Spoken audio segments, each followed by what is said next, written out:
Ladies and gentlemen, welcome back to Vermintide 2. Today we have a little bit of a different video. Today I'm going to be talking about equipment.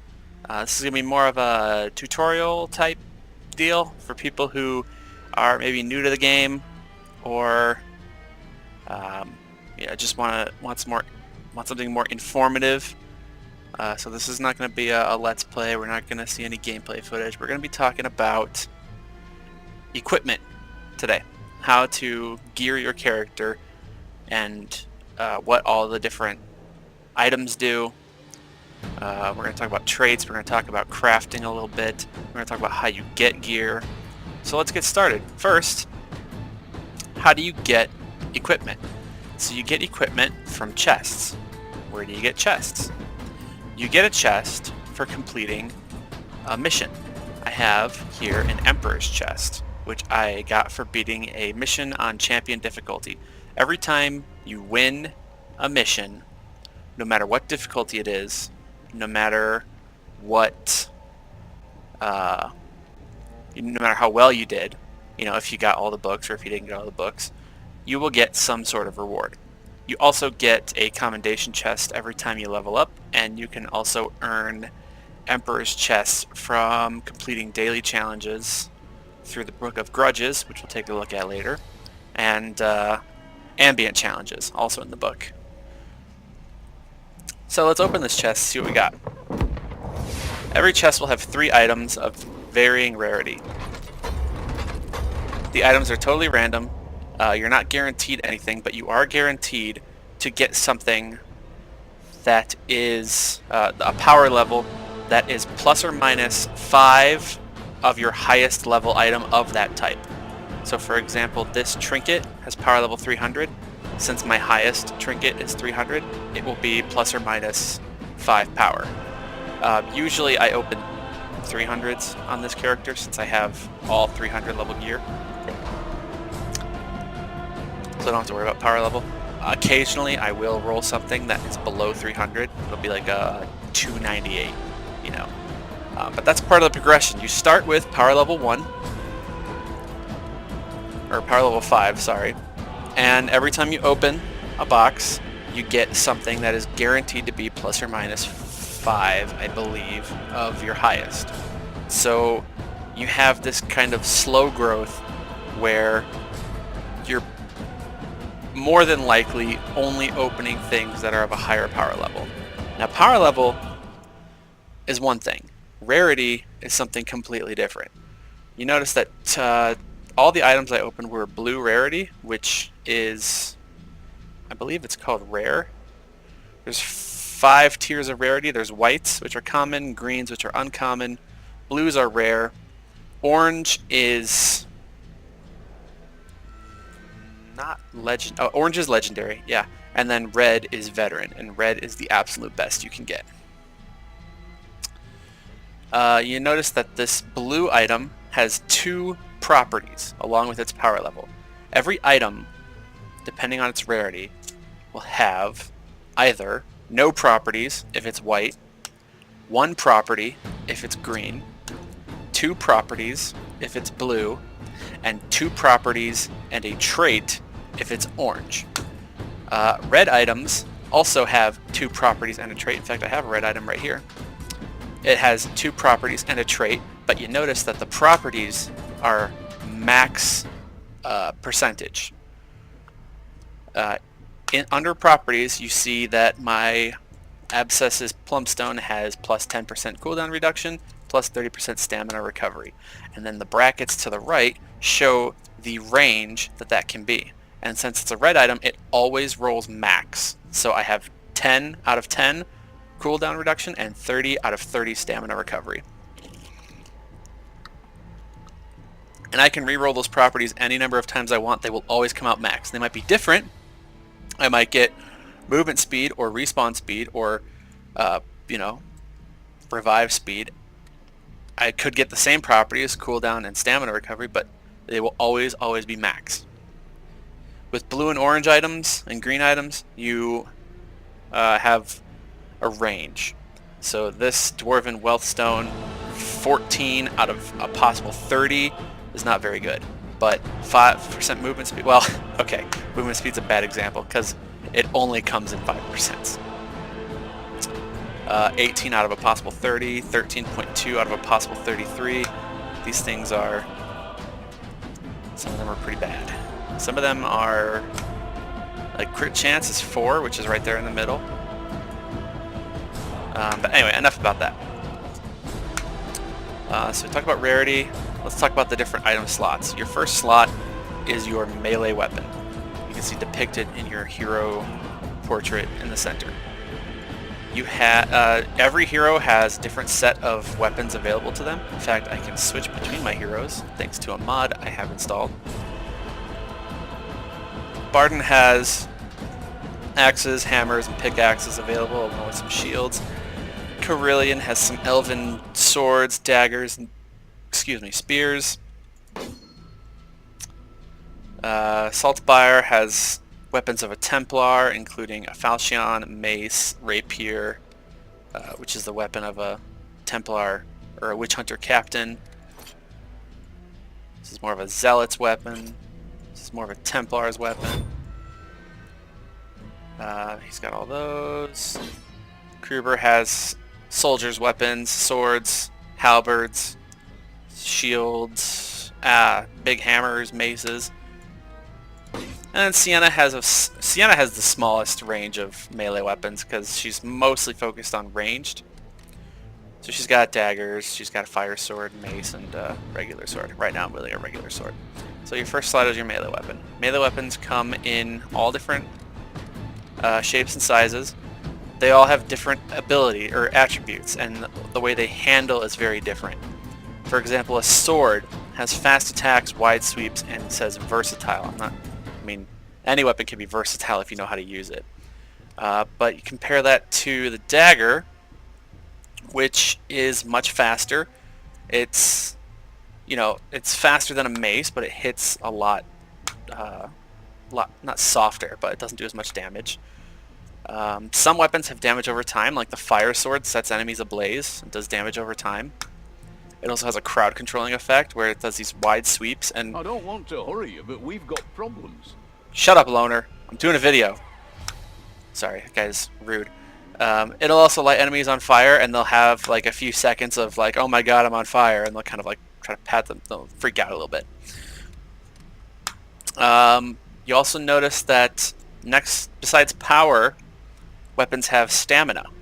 There's a shield icon with a number next to it. So stamina is how you block.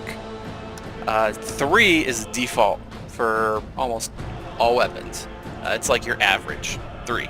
And the shield icon shows your effective block push angle, which is your effective block angle is the area with which you can block, and it only takes half a stamina shield to block an attack that's within that range. Anything outside that range takes a full stamina shield.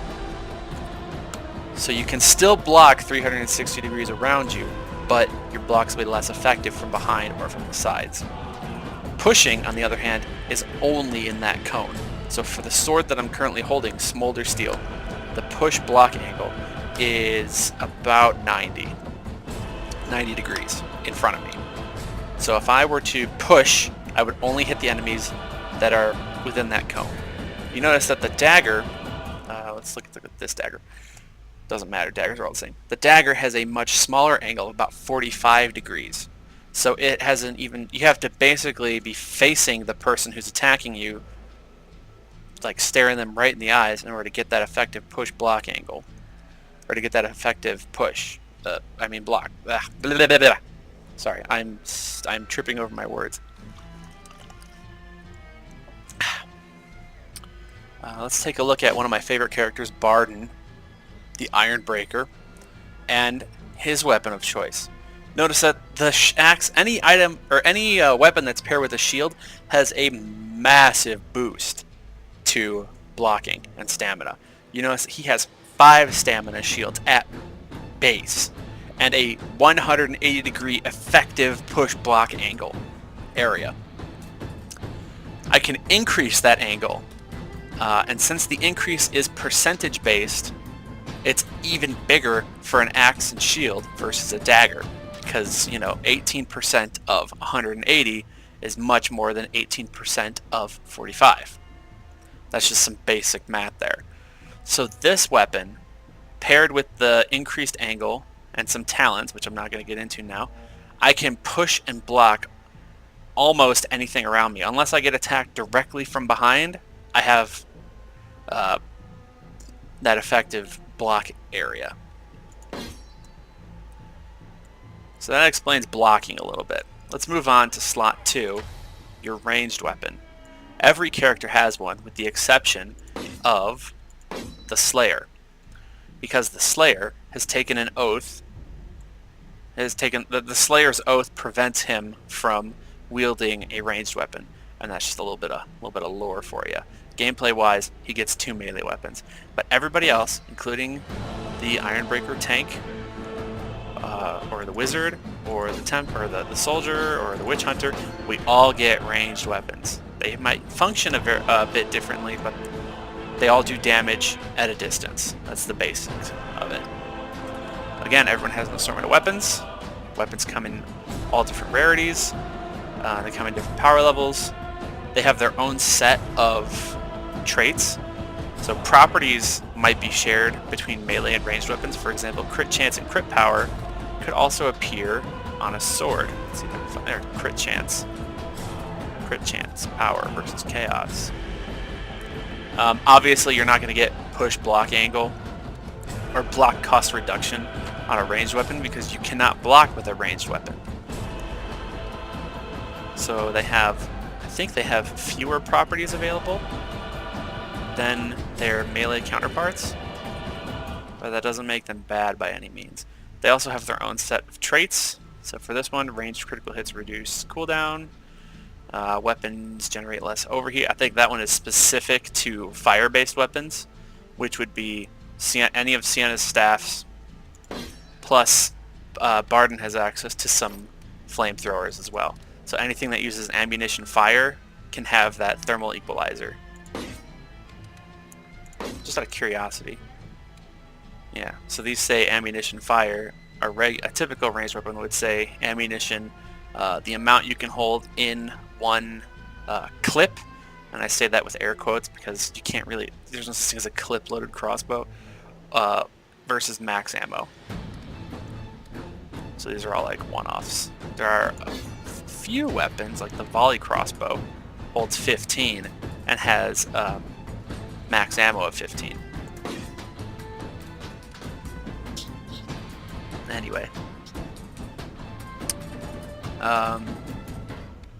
let's talk about illusions. So this staff has an illusion on it.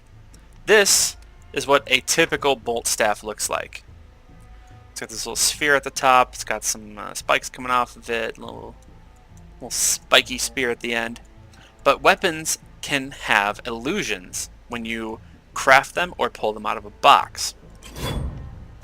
This just looks so much cooler. It's got this little spiral effect here, lower on the staff. It's got these 4 prongs that give way to this big flaming spearhead. It just looks so much cooler. Illusions don't affect the stats of the weapon in any way. They only affect how the weapon looks. So like here's a typical conflagration staff, and here's the conflagration staff that I have. It's got the screaming skull, which just looks so badass. Illusions can be extracted for free. If I go to crafting, extract illusion, I can take the illusion off this weapon and it costs me nothing, and it'll get stored in a secondary inventory that holds illusions specifically. And then you can apply an illusion. Like these are illusions that I have extracted for the sword. I've got the Matriarch sword and the Sword of Mastery. You can apply illusions for a small cost of scrap. I have a bunch of duplicates of the Apprentice Fireball Staff, and you can get duplicates because these are consumed when you apply them to a weapon. So if you extract an illusion, say I extracted my,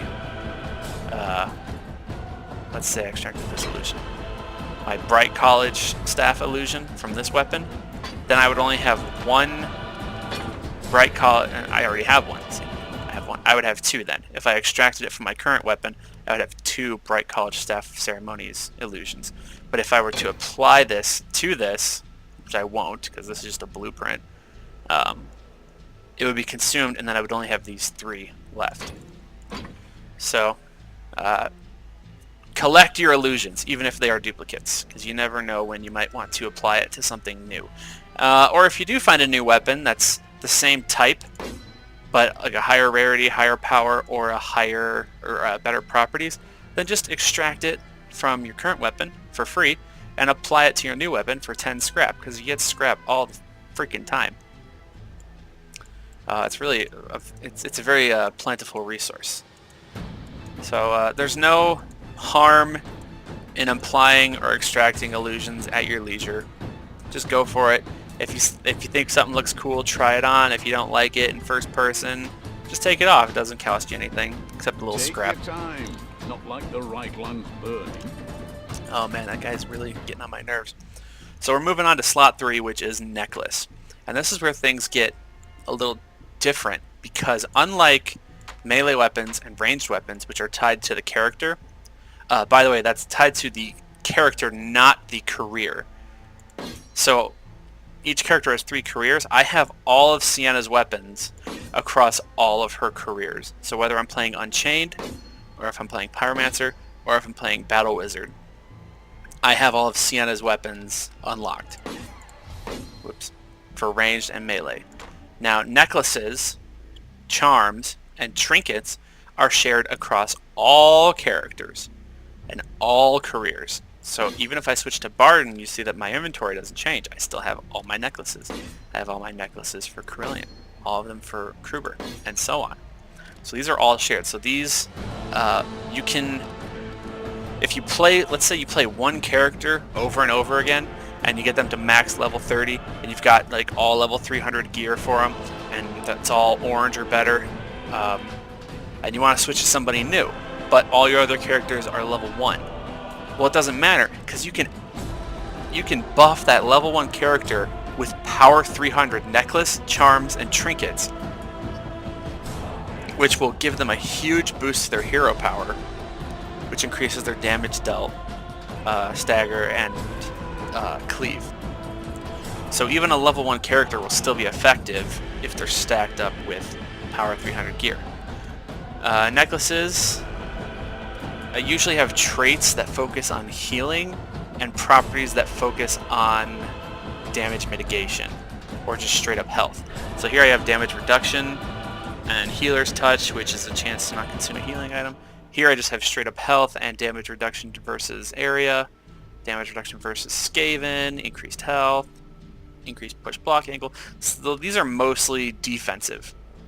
And the defensive properties and the traits focus on healing.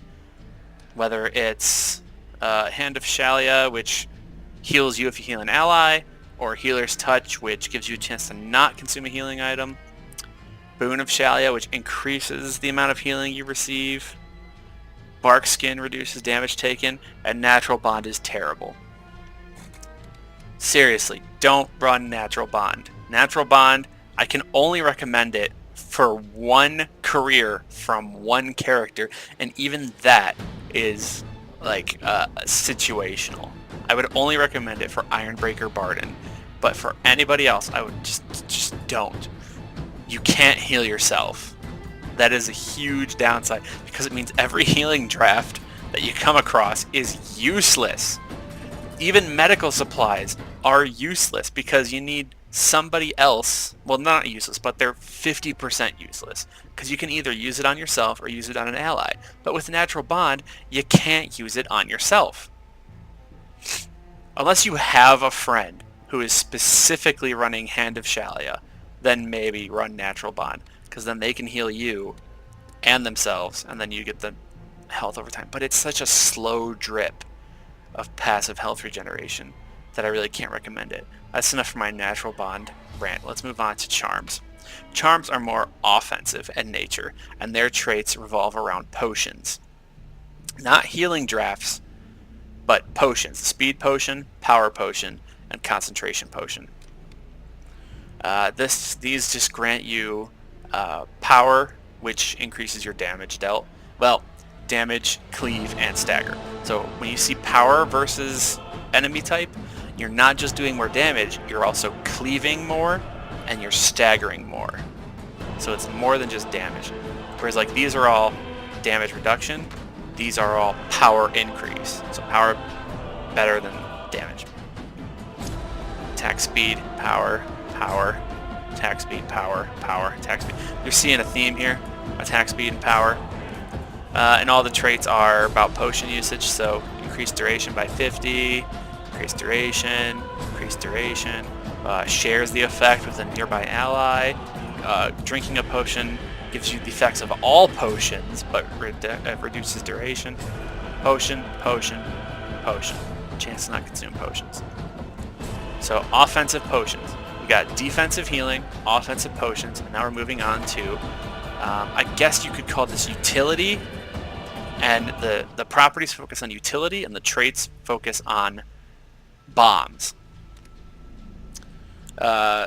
This one is cooldown and stamina recovery, and then it has an effect that debuffs enemies hit by a bomb. Sorry, debuffs enemies hit by a bomb, increases revive speed. Curse resistance is really cool, especially if you're going for all grimoires, because grimoires will put a curse on your character, which reduce your max health by 30%, I think.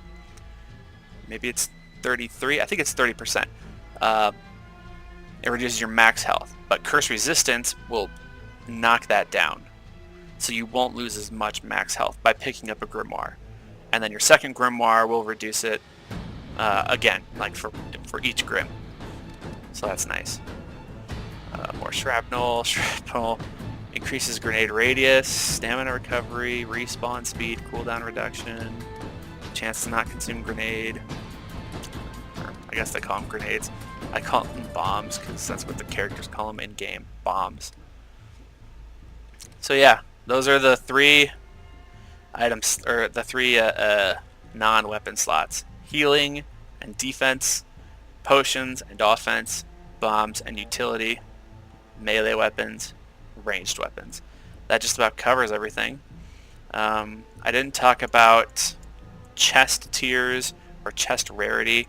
I'll make a separate video on that when I actually have some examples, because right now I have no chests. You can store all your chests here and open them at your leisure, which is another thing that players sometimes do. They'll save chests until they level up, but again, we're not going to get into that now. We were just here to talk about items.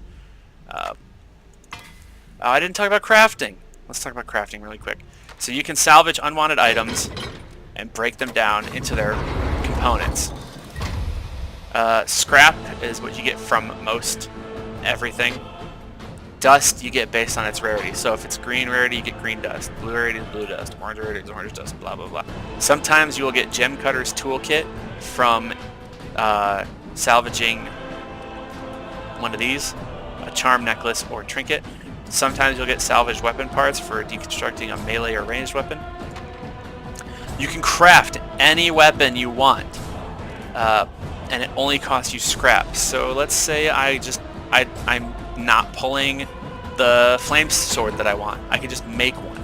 It costs 10 scrap and it costs 1 weapon part. Boom, let's salvage it, and it will roll the same way you would roll items for a chest. So the power level will be plus or minus 5 of your max, which here I got a 297, which at this point on this character, if it's not 300, it's garbage.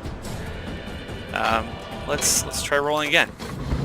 Since these are all blueprints, these are not consumed when you craft something. Here I got a blue rarity item. So the rarity is a random chance. The properties and traits are a random chance. The power is plus or minus 5. Let's just keep going. Do one more for the sake of example. Here's another blue rarity, and it's a 300.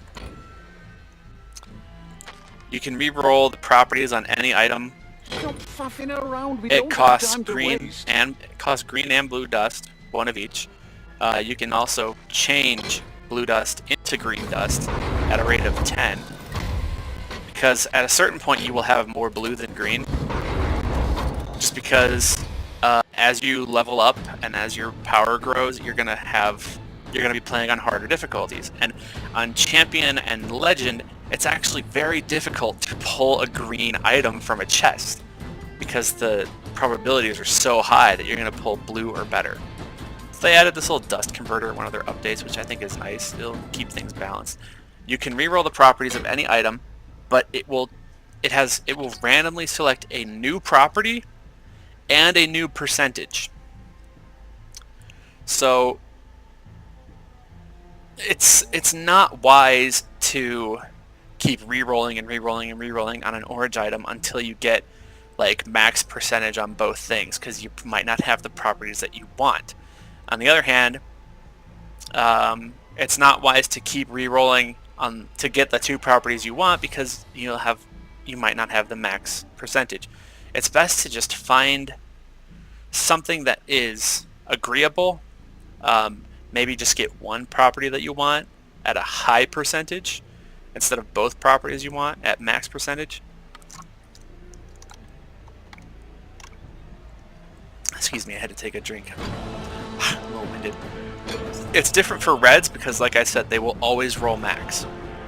And I'm not going to re-roll this one because I really, really, really, really like it for Barden, the Iron Breaker. So I'm just going to keep it the way it is. But yeah, I would highly recommend re-rolling properties on red items until you get the 2 that you want, because they're guaranteed to be max percentage. So definitely do that. As for your other items, as long as they're not, the absolute lowest value, and they are like push block angle and block cost reduction on this dagger, why would I have push block? Why would I have block properties on a dagger? I'm gonna re-roll that. Let's see what I got. I got block cost reduction and crit power. So one thing that I kind of want, one thing that I definitely don't want. Let's keep rolling and see what we get. Ooh, this is good. Almost max attack speed and decent crit power. So I'll hang on to that. Let's talk about traits now. Traits are different. Traits do not have a range. They just have one specific effect that you can re-roll for the cost of 1 orange dust. The thing that I don't like about this is that you have a chance to roll the same trait that was already on it.